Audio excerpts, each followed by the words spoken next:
Dear student, मैं राहुल सक्सेना। आप बेटा फिजिक्स पढ़ रहे हैं 11th की। अब आपका चैप्टर 3 सरल रेखा में गति, चैप्टर 3 है बेटा आपका ये।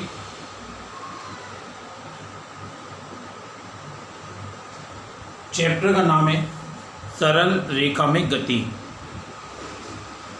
इसमें बेटा सबसे पहली जो हेडिंग पढ़ेंगे वो पढ़ेंगे यांत्रिकी। यांत्रिकी का मतलब क्या है? यांत्रिकी का मतलब है भौतिक विज्ञान की एक ऐसी शाखा जिसमें हम पिंड की गति का अध्ययन करते हैं। सबसे पहले आपका देखो पाठ 3 है ये, सरल रेखा में गति। इसकी सबसे पहली हेडिंग है यांत्रिकी। यांत्रिकी किसे कहते हैं? भौतिक विज्ञान की वह शाखा जिसमें हम पिंड की गति का अध्ययन करते हैं, वो हमारा यांत्रिकी कहलाता है। उस यांत्रिकी को 3 भागों में बांटा जाता है बेटा। पहला है आपका स्थिति विज्ञान, दूसरा है आपका बेटा शुद्ध गतिकी, और तीसरा है आपका गति विज्ञान। यांत्रिकी को 3 भागों में बांटा जाता है, स्थिति विज्ञान, शुद्ध गतिकी और गति विज्ञान। स्थिति विज्ञान किसे कहती है? जब आपका पिंड विराम स्थिति में हो, हम उस पर लगने वाले बल आदि का अनुभव करें, तो वो स्थिति विज्ञान। शुद्ध गतिकी किसे कहते हैं? जब हमारा पिंड गति अवस्था में हो, हम उसका अध्ययन करें, लेकिन हम गति के कारणों का अध्ययन नहीं करते। स्थिति विज्ञान में पिंड विराम स्थिति में, गति विज्ञान शुद्ध गतिकी में पिंड गति अवस्था में, लेकिन उसके कारणों से हमारा मतलब नहीं है, वो कारण क्या है उसके। और तीसरा हमारा गति विज्ञान है, इसमें हम गति का अध्ययन करते हैं, उसके साथ साथ गति के कारणों का भी अध्ययन करते हैं। इसमें हमारा सबसे पहला जो टॉपिक है वो है निर्देश तंत्र।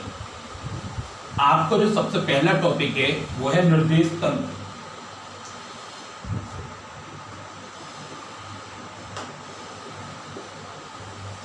निर्देश तंत्र किसे कहते हैं? जैसे मैं यहाँ पर हूँ, मैं अगर बेटा आपसे पूछूं मैं विराम में हूँ गति में हूँ, तो आपका जवाब होगा कि सर आप विराम में हो। लेकिन मेरा दोस्त मुझे चंद्रमा से देखे तो मैं गति में हूँ, फिर पृथ्वी घूम रही है। तो वास्तविकता ये बेटा किसी की स्थिति बताने के लिए आपको उससे बताने से पहले किसी वस्तु, स्थान, निकाय का निर्धारण करना पड़ता है। जिस वस्तु, स्थिति, निकाय का आप निर्धारण करते हो, ठीक है, वो आपका कहलाता है निर्देश तंत्र। तो निर्देश तंत्र क्या है?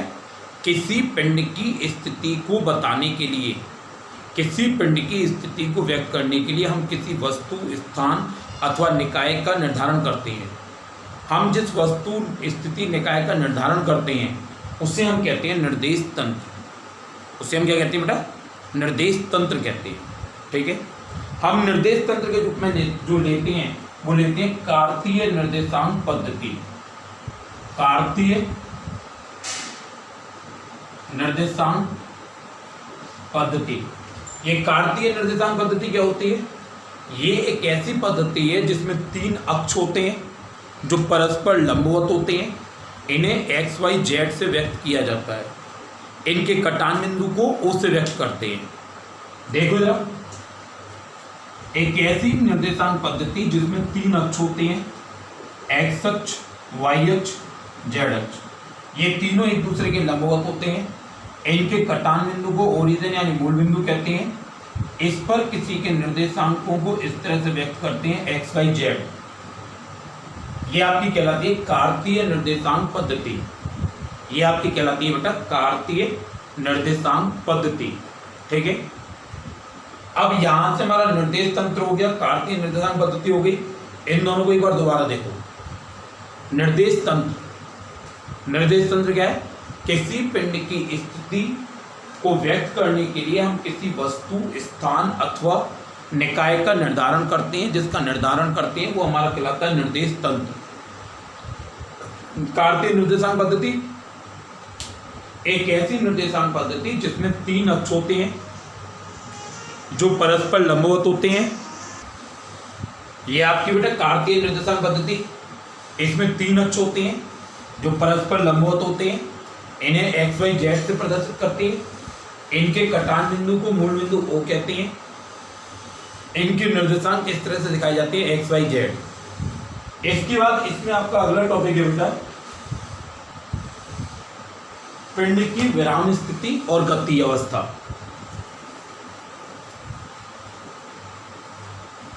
अगला जो टॉपिक है वो है विराम स्थिति और गति अवस्था।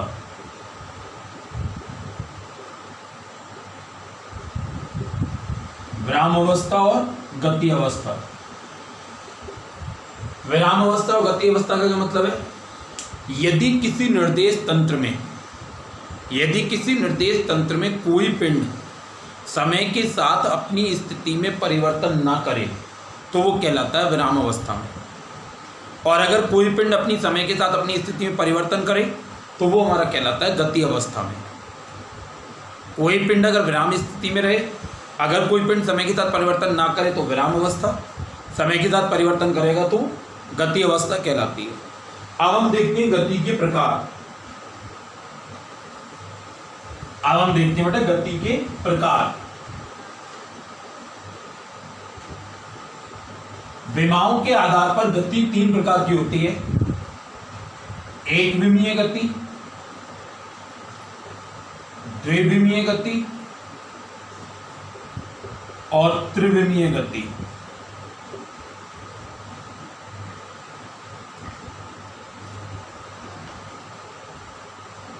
विमाओं के आधार पर गति 3 प्रकार की होती है। एक विमीय गति, द्विविमीय गति, त्रिविमीय गति। यदि कार्तीय निर्देशांक पद्धति में जो 3 अक्ष हैं, जो 3 निर्देशांक हैं, उनमें से केवल एक समय के साथ परिवर्तित हो तो वो एक विमीय गति। जैसे मान लो ये मार्कर यहाँ पर है, इसकी बोर्ड से दूरी, इधर दीवार से दूरी, नीचे से दूरी बराबर है। अगर मैं इसे इस तरह से ऊपर और नीचे चलाऊं बेटा तो आप देखो इसकी इससे दूरी नहीं बदल रही, इसकी उधर से दूरी नहीं बदल रही, केवल जमीन से बदल रही है, तो एक परिवर्तित हो रहा है, तो ये कहलाएगी एक विमीय गति। अगर किसी स्थिति में पिंड के जो 3 निर्देशांक हैं उनमें से केवल एक निर्देशांक परिवर्तित हो तो वो एक विमीय गति। जैसे रेलगाड़ी की गति, अगर 2 निर्देशांक परिवर्तित हो जाएं तो द्विविमीय गति। जैसे बस की गति, कार की गति, तीनों निर्देशांक परिवर्तित हो जाएं तो त्रिविमीय गति। अगर तीनों निर्देशांक परिवर्तित हो जाएं तो वो आपकी कहलाती है फिर बेटा त्रिविमीय गति। जैसे मच्छर, मक्खी, पक्षियों, इनकी गति।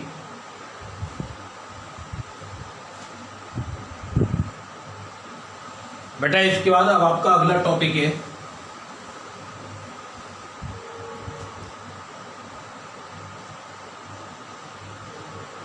दूरी और विस्थापन।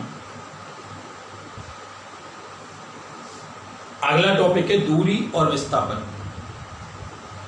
किसी पिंड की प्रारंभिक और अंतिम स्थिति के बीच की कुल पथ लंबाई दूरी कहलाती है।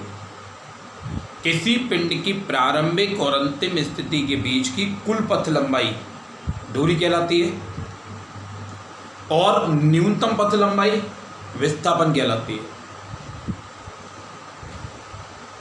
दूरी क्या है? कुल पथ लंबाई। विस्थापन क्या है? न्यूनतम पथ लंबाई। मतलब क्या है इसका? भाई कुल पथ लंबाई का मतलब क्या है?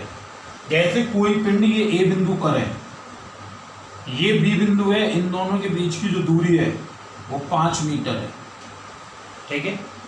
लेकिन कोई आदमी पहले इधर गया 20 मीटर, फिर यहाँ गया 10 मीटर, फिर यहाँ गया 30 मीटर, फिर 20 मीटर चल के यहाँ आया, तो इसकी दूरी जो होगी 20 और 10 30 और 30 60 और 20 80, कितना चला? 80 मीटर। लेकिन विस्थापन कितना हो गया? 5 मीटर। अगर हम दूरी देखेंगे तो हम ए से जिस रास्ते पे चल के आया वो सब नापेंगे, वो हमारी होगी दूरी, जिसे हम कह रहे हैं कुल पथ लंबाई। और अगर हम उसकी प्रारंभिक और अंतिम स्थिति के बीच की लंबाई देख लें, सीधी सीधी जो सबसे कम हो सकती है, वो हमारा कहलाएगा विस्थापन। तो किसी पिंड की प्रारंभिक और अंतिम स्थिति के बीच की कुल पथ लंबाई दूरी कहलाती है। किसी पिंड की प्रारंभिक और अंतिम स्थिति के बीच की न्यूनतम पथ लंबाई हमारी विस्थापन कहलाती है। दोबारा सुनो एक बार बेटा, किसी पिंड की प्रारंभिक और अंतिम स्थिति के बीच की कुल पथ लंबाई, जितना वो चल के आया वो तो दूरी कहलाता है, और बीच की न्यूनतम दूरी विस्थापन कहलाती है। इसमें कुछ समानताएं भी हैं और कुछ भिन्नताएं भी हैं। अब जैसे समानता भिन्नता क्या है, दोनों का मात्रक मीटर होता है, दोनों का विमीय सूत्र L होता है, लेकिन दूरी अदिश राशि है, विस्थापन सदिश राशि है। दूरी अदिश राशि है, विस्थापन सदिश राशि है, मतलब कि दूरी में कोई दिशा नहीं होती, जबकि विस्थापन दिशा के साथ होता है। दूरी का जो मान है वो धनात्मक होगा, पॉजिटिव या जीरो होगा। विस्थापन का मान ऋणात्मक, जीरो, धनात्मक कुछ भी हो सकता है। विस्थापन का जो मान है वो धनात्मक, ऋणात्मक या शून्य कुछ भी हो सकता है। अब जैसे आपने बनाया दूरी का मान जीरो, कोई पिंड विराम स्थिति में नहीं चला तो उसकी दूरी जीरो, विस्थापन जीरो, ये दो चीज समझ में आएंगी, ऋणात्मक समझ में नहीं आएगा। मैंने आपसे कहा कि मेरा घर यहाँ से उत्तर में है 2 किलोमीटर, और आप उत्तर में चलने की जगह दक्षिण में 2 किलोमीटर चले गए, उसके विपरीत, तो जो विस्थापन होगा फिर मैं उससे माइनस का लूँगा। जो विस्थापन होगा फिर मैं उससे कैसा लूँगा, माइनस का लूँगा। इस तरह से विस्थापन ऋणात्मक हो सकता है। दोबारा देखो पूरी बात, किसी पिंड की प्रारंभिक और अंतिम स्थिति के बीच की कुल पथ लंबाई दूरी कहलाती है। दूरी का मात्रक मीटर होता है, विमीय सूत्र L होता है, अदिश राशि है, इसका मान धनात्मक या शून्य कुछ भी हो सकता है। विस्थापन किसी पिंड की प्रारंभिक और अंतिम स्थिति के बीच की न्यूनतम पथ लंबाई, विस्थापन मात्रक मीटर, विमीय सूत्र L, सदिश राशि, मान धनात्मक, ऋणात्मक अथवा शून्य कुछ भी हो सकता है। बेटे इसमें से आपको थोड़ी सी दिक्कत लग सकती है अदिश और सदिश में। अदिश और सदिश का क्या मतलब है, वह भौतिक राशि जिसे व्यक्त करने के लिए केवल परिमाण और मात्रक की आवश्यकता होती है, दिशा की आवश्यकता नहीं होती, वो अदिश राशियाँ होती हैं। और जिन्हें व्यक्त करने के लिए परिमाण और मात्रक के साथ साथ दिशा की भी आवश्यकता होती है, और जो सदिश के नियमों का पालन करती हैं वो सदिश राशियाँ कहलाती हैं। जैसे जब मैं द्रव्यमान की बात करूँगा तो मैं कहूँगा 30 किलोग्राम। इसमें मुझे ये बताने की जरूरत नहीं पूर्व में, पश्चिम में, उत्तर में, दक्षिण में वजन 30 किलोग्राम है। ये जो 30 है वो तो है परिमाण, और 1 किलोग्राम जो है वो है मात्रक। लेकिन जब मैं यहाँ से विस्थापन बताऊंगा कि मेरा घर 20 मीटर पूर्व में है, तो 20 परिमाण हो गया, मीटर मात्रक हो गया, और पूरब दिशा हो गई। दोबारा सुनो बेटा, वे भौतिक राशियां जिसे व्यक्त करने के लिए केवल परिमाण और मात्रक की आवश्यकता होती है, दिशा की नहीं होती, वो अदिश होती हैं। और जिन्हें व्यक्त करने के लिए परिमाण मात्रक के साथ साथ दिशा की भी आवश्यकता होती है, और जो सदिश के नियमों का पालन करती हैं उन्हें सदिश राशियां कहते हैं।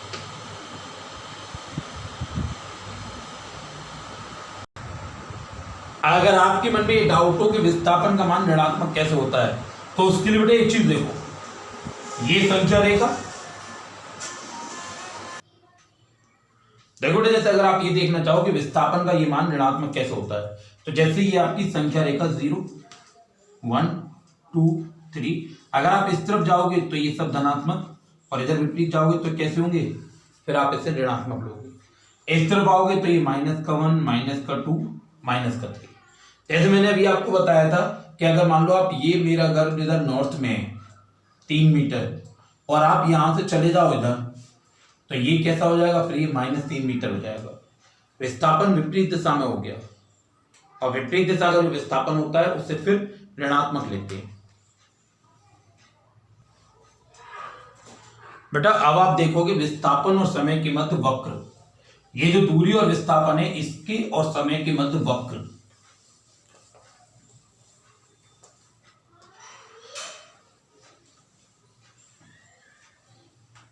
देखो जब दूरी और समय के बीच वक्र बनाते हैं, ठीक है, तो सामान्यतः ये एक्स अक्ष, ये वाई अक्ष, एक्स अक्ष पर समय दिखाते हैं स्मॉल टी, वाई अक्ष पर आप दूरी विस्थापन जो भी है वो दिखा सकते हैं, ठीक है।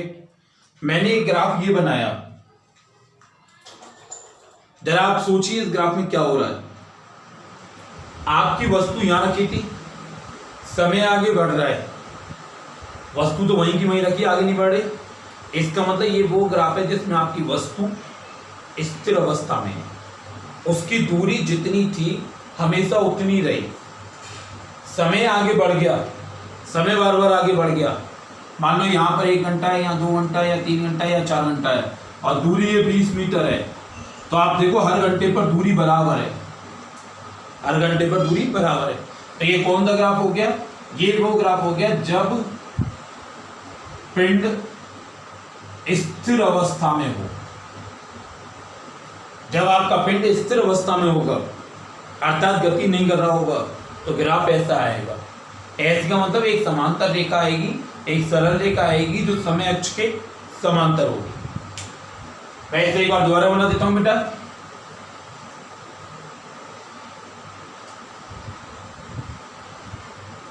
एक्स वाई दूरी, समय t सेकंड में, दूरी x मीटर में, ग्राफ ये आएगा।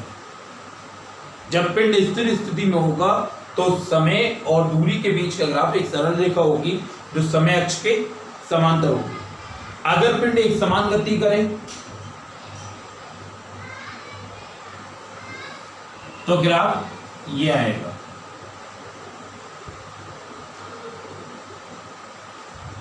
अगर आप ये देखना चाहो ऐसा क्यों हुआ, तो आप देखो जैसे जैसे समय आगे बढ़ेगा वैसे वैसे दूरी आगे बढ़ रही है, समय आगे बढ़ रहा है, दूरी आगे बढ़ रही है। और ये जो झुकाव, ये जो कोण होता है वो हमारा कहलाता है ढाल। ये जो थीटा कोण होता है बेटा वो हमारा कहलाता है ढाल।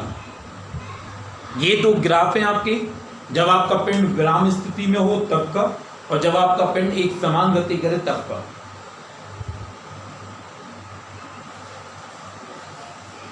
बेटा अब आप दूरी और समय के बीच ग्राफ के लिए सवाल लिखिए। देखो सवाल बड़ा है, पहले मैं बोर्ड पे सवाल लिख रहा हूं, फिर सवाल समझा के सवाल हटा दूंगा, फिर उसको सॉल्व करूंगा। सवाल ये है, कोई शराबी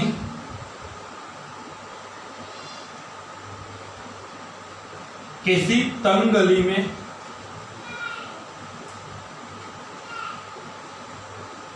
पांच कदम आगे बढ़ता है और 3 कदम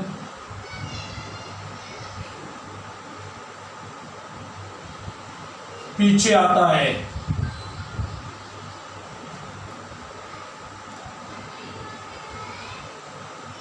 उसके बाद फिर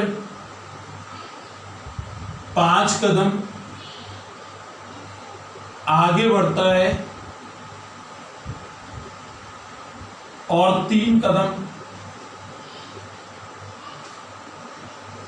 पीछे आता है।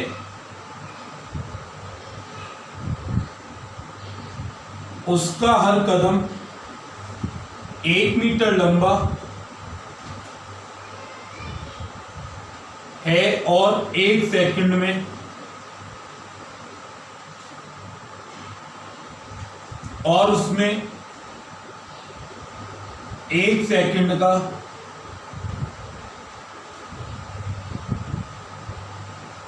समय लगता है।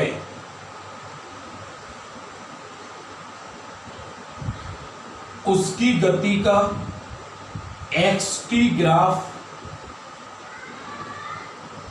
बनाइए तथा याद करो कि वह जहां से चलना प्रारंभ करता है, कि वह जहां से चलना प्रारंभ करता है वहां से 13 मीटर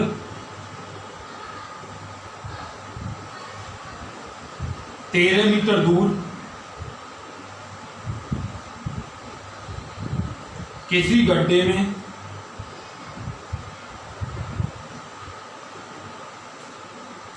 कितनी समय बाद गिर जाएगा। ये सवाल है बेटा, मैं एक बार और पढ़ देता हूं, बड़ा सवाल है। इसे सॉल्व करने के लिए मुझे पहले इसे बिठाना पड़ेगा। सवाल ये दोबारा देख लो। कोई शराबी किसी तंग गली में 5 कदम आगे बढ़ता है और 3 कदम पीछे आता है, उसके बाद फिर 5 कदम आगे बढ़ता है और 3 कदम पीछे आता है, इसी तरह चलता है लगातार। उसका हर कदम 1 मीटर लंबा है और उसमें 1 सेकंड का समय लगता है।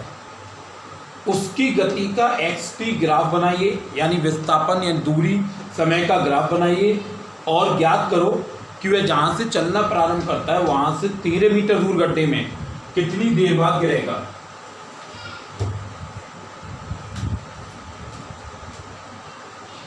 सवाल समझ में आ गया बेटा? कोई शराबी, आप जानते हो शराबियों को, कोई आगे बढ़ा फिर पीछे फिर आगे फिर पीछे, तो वो 5 कदम आगे बढ़ता है फिर 3 पीछे फिर 5 आगे फिर 3 पीछे। हर कदम 1 मीटर का है। हर कदम में जो समय लग रहा है वो 1 सेकंड का समय है। ठीक है बेटा? अब देखो इसका ग्राफ।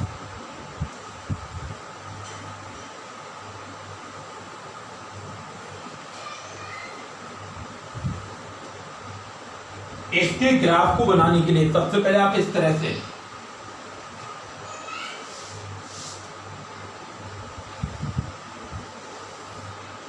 एक एक्स अक्ष और एक वाई अक्ष बनाओ। एक एक्स अक्ष और एक वाई अक्ष बनाओ। एक्स अक्ष पर आप समय स्मॉल टी सेकंड में, वाई अक्ष पर दूरी एक्स मीटर में व्यक्त करो। मैं इस पर समय डाल रहा हूं 0, 1, 2, 3, 4, 40 तक गिनती देखो बेटा सब।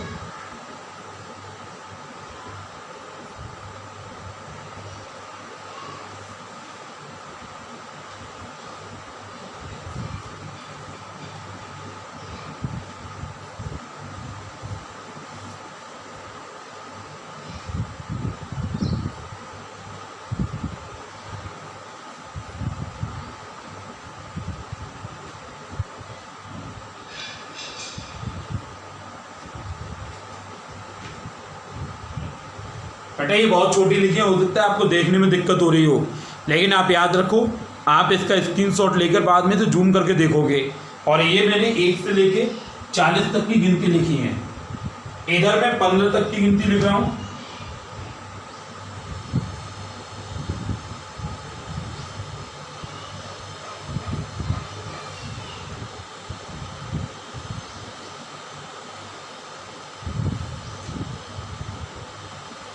ठीक है? आपका जो शराबी है वो कहां पर है? यहां पर ओ बिंदु पर, ये 0 पर। इसका नाम ए बिंदु रखा, निर्देशांक हो गए 0,0। ये निर्देशांक 0,0 लिखने का मतलब क्या है? निर्देशांक 0,0 लिखने का मतलब यह है बेटा, निर्देशांक 0,0 लिखने का मतलब है शराबी यहां पर है। इस समय शून्य, दूरी शून्य, लेकिन ये शराबी 5 कदम आगे चला। 5 कदम आगे चलने का मतलब 5 मीटर चला, समय 5 सेकंड लगा। तो ये कहां पहुंचा? ये 5 सेकंड का समय, ये 5 सेकंड की दूरी, ये 5 सेकंड का समय, यानी शराबी यहां पहुंचा। ठीक है? ये आपका बी बिंदु है, इसके निर्देशांक होंगे 5,5। ये जो निर्देशांक इस तरह से लिखते हैं, इसमें पहला अंक एक्स अक्ष को, दूसरा अंक वाई अक्ष को बताता है। यानी कि 5 सेकंड का समय हो गया और वो 5 मीटर चल लिया। ग्राफ बनाने के लिए क्या करेंगे? इन दोनों को मिला देंगे। पहली स्थिति उसकी ये थी, यहां से चलना शुरू करा था, 5 कदम आगे चला, 5 सेकंड लगे, ये पहुंच गया। अब शराबी पीछे आया 3 कदम। अब ऐसे यहां से 3 कदम पीछे करो, 1 2 3, वो ये आ गया। लेकिन समय पीछे नहीं होता, समय तो आगे बढ़ेगा लगातार। 3 कदम आगे बढ़ा समय, 1 2 3, ये आ गया बी बिंदु, ये उसका अगला हो गया। इसके निर्देशांक क्या होंगे? ये सी बिंदु है, इसके निर्देशांक 8 सेकंड में दूरी 2 मीटर, 8,2 ही तो होंगे। और इसका ग्राफ क्या होगा बेटा? ये रहा, ठीक है। अब शराबी फिर 5 कदम आगे बढ़ा, तो यहां से 5 कदम आगे, 1 2 3 4 5, ये रहा। यहां से 5 आगे, 1 2 3 4 5,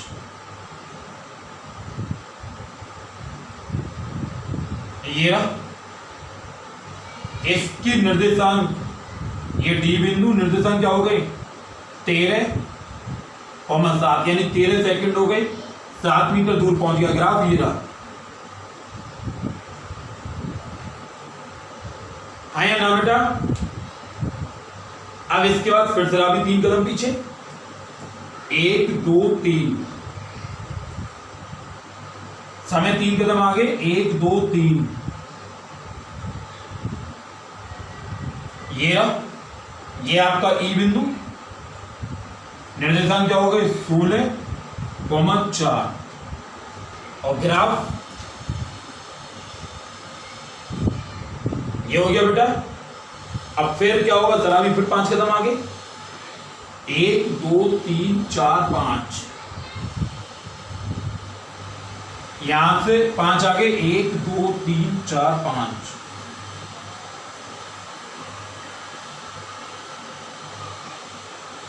ये हो गया।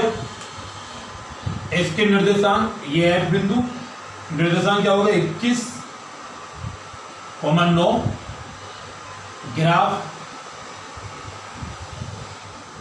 ये हो गया बेटा। फिर शराबी पीछे, शराबी फिर पीछे आया, 1 2 3 पीछे, यानी 6 पर, 1 2 3 आगे, तो बिंदु क्या हो गया? जी, निर्देशांक 24,6, शराबी फिर आगे, 1 2 3 4 5 11 पर,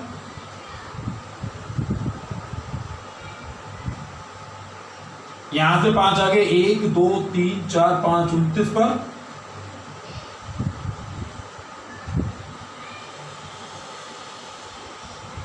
ठीक है बेटा।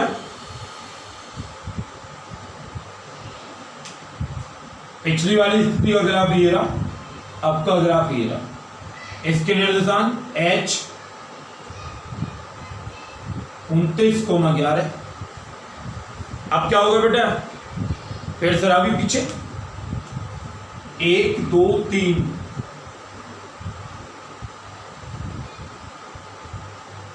समय आगे, 1 2 3,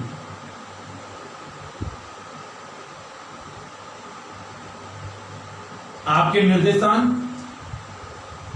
ग्राफ ये रहा,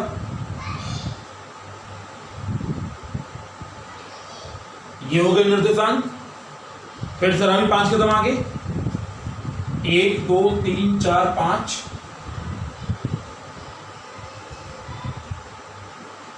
समय 5 आगे,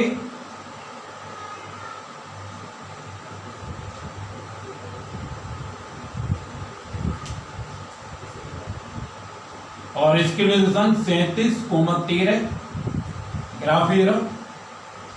अब शराबी गिर गया, अब पीछे नहीं आएगा। अब शराबी गिर गया, आपने देखा था शराब, उसमें क्या था कि 13 मीटर दूर गड्ढे में गिर रहा है, 13 मीटर आ गया, कितना समय लगा? 37 सेकंड। ये आपका देखो दूरी और समय के बीच के ग्राफ का एक अच्छा सवाल है। दोबारा देखो, इस सुनो बात पूरी। सवाल ये है कि कोई शराबी किसी तंग गली में चलता है, उसके चलने का तरीका ये है कि पहले वो 5 कदम आगे बढ़ता है, फिर 3 कदम पीछे आता है, फिर 5 आगे, फिर 3 पीछे।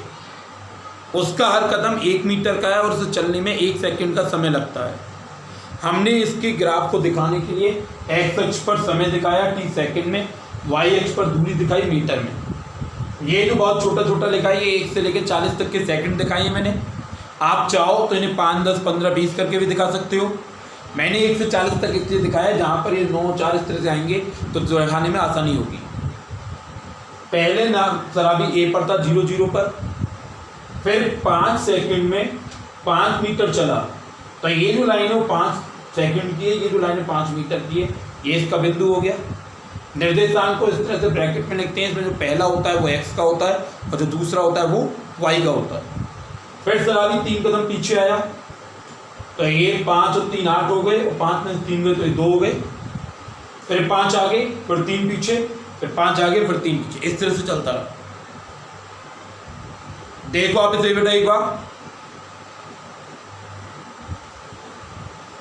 फिर हम दोबारा बात करेंगे इस पर भी। आप एक बार इसे देखो, इसका स्क्रीनशॉट लो यहाँ पर। देखो बेटा आज आपने पढ़ा पाठ अपना 3 सरल रेखा में गति। आपका सबसे पहला जो टॉपिक था वो था यांत्रिकी। यांत्रिकी का मतलब भौतिक विज्ञान की शाखा जिसमें हम पिंड की स्थिति गति का अध्ययन करते हैं। उसके 3 भाग, पहला स्थिति विज्ञान जिसमें पिंड विराम स्थिति में रहता है, दूसरा शुद्ध गतिकी जिसमें हम उसकी केवल गति के बारे में पढ़ते हैं, तीसरा गति विज्ञान जिसमें हम गति के कारणों को ही पढ़ते हैं। आपका उसमें सबसे पहला जो टॉपिक था वो था निर्देश तंत्र।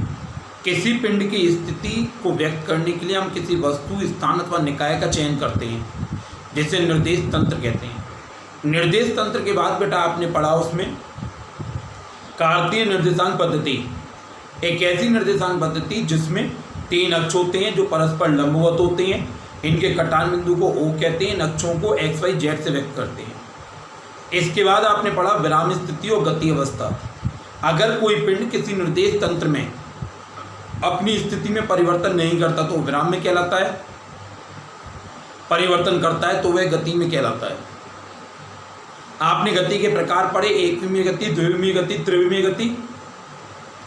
अगर निर्देशांकों में से समय के साथ केवल एक निर्देशांक बदले तो एकविमीय गति जैसे रेल की गति, 2 निर्देशांक बदले तो द्विविमीय गति जैसे बस कार की गति, 3 निर्देशांक बदले तो त्रिविमीय गति जैसे पक्षियों की गति। इसके बाद आपने दूरी और विस्थापन पढ़े। किसी पिंड की प्रारंभिक और अंतिम स्थिति के बीच की कुल पथ लंबाई दूरी, न्यूनतम पथ लंबाई विस्थापन। दूरी अदिश राशि है, विस्थापन सदिश राशि है, दोनों का मात्रक मीटर, विमा एल। उसके बाद आपने एक सवाल किया। आज आपको इतना ही काम करना है, इससे आगे बेटा कल करेंगे।